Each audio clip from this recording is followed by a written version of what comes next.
Hi, I'm Evan Pantazi. Another question came in about MMA and Kyusho and why the fighters don't train in it.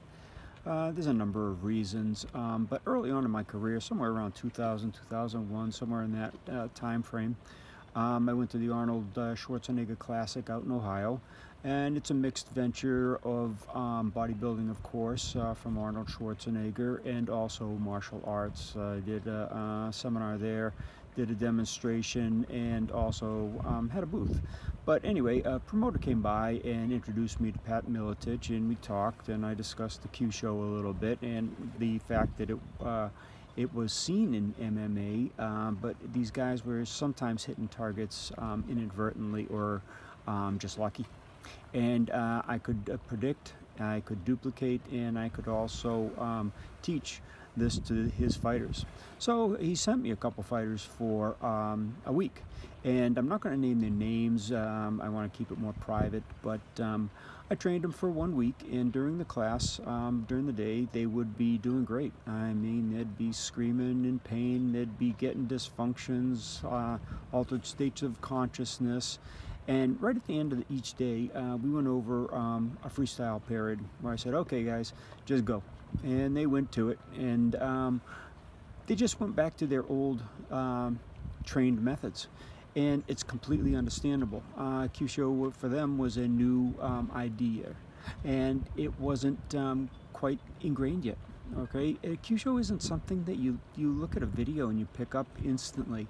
Some people can luck out on their first try, but then have struggles later on in their attempts, and it's normal. And anyway, if you go into some other parts, like Chuck Liddell, he wrote a book called The Iceman, and in that he talks about going to Okinawa and training a spot on the jaw. And when you watch all his knockouts, he comes in with an overhand fist right to that target. Okay, so it has been in the MMA quite a few times.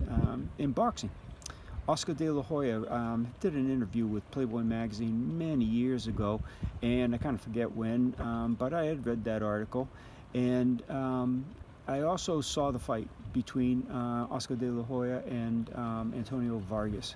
And you could see La Hoya aiming at the targets that he named in Playboy. And he nailed them a couple times, and Vargas went down a couple times during that fight. So you can look up the article and you can look up the fight for yourself. But it is in MMA, it is in boxing. Most people call it a lucky shot, hitting a knockout target, or brute power. You've seen it in the MMA also. There was early on, when it was called UFC, there was a sumo guy fighting against a Kempo fighter, and the Kempo fighter slapped the sumo guy right next to the eyebrow on a nerve that emanates from the malar foramen on the cheekbone. And the guy went down and out, and everybody's calling foul and screaming. The guy was not in great shape. He was too fat, whatever they were saying. But I saw it plain as day. He hit the nerve the right way, the right angle, and it just worked. All right, so it is and has been in the MMA. It's just developing your focus to see it. And a long time ago, maybe 10 years ago, 15 years ago, I contacted Dana White of the UFC, and wrote a letter stating that I could take his knockout videos, and I could duplicate every knockout that was in there, and also teach people how to do that. I got a letter back from the lawyer stating they're not interested at that time. I understand. I mean, it could change the whole dynamics of the MMA. Now, if you'll notice, the MMA has changed more into a sport. They wear gloves, they do certain techniques, they don't do certain techniques.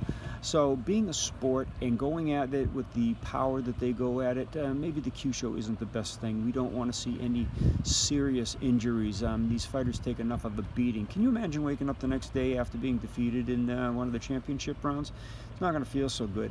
If you got nailed on a Kyusho point with the same velocity, the same power, the same aggressiveness, the same intensity and intent, well, that could seriously injure a person, and up to and including killing a person if the correct targets were selected. So it is better that it isn't in MMA.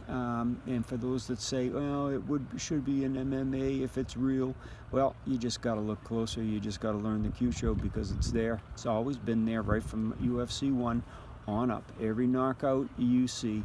I shouldn't say that. There are a couple that were just pure brute force that turned the guy's head so fast, or jerked the guy's head back so fast that it was the whiplash effect, or the nerve stimulation on the RAS, the reticular activating system, or the brain stem, and that by itself is Kyusho, but it's more due to the massive power rather than the correct targeting.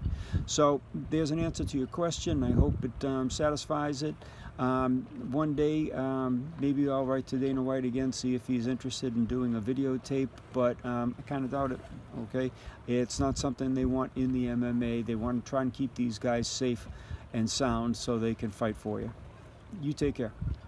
Oh, by the way, please thumbs up and subscribe. It helps the channel, helps me keep going. Thanks a lot. Take care.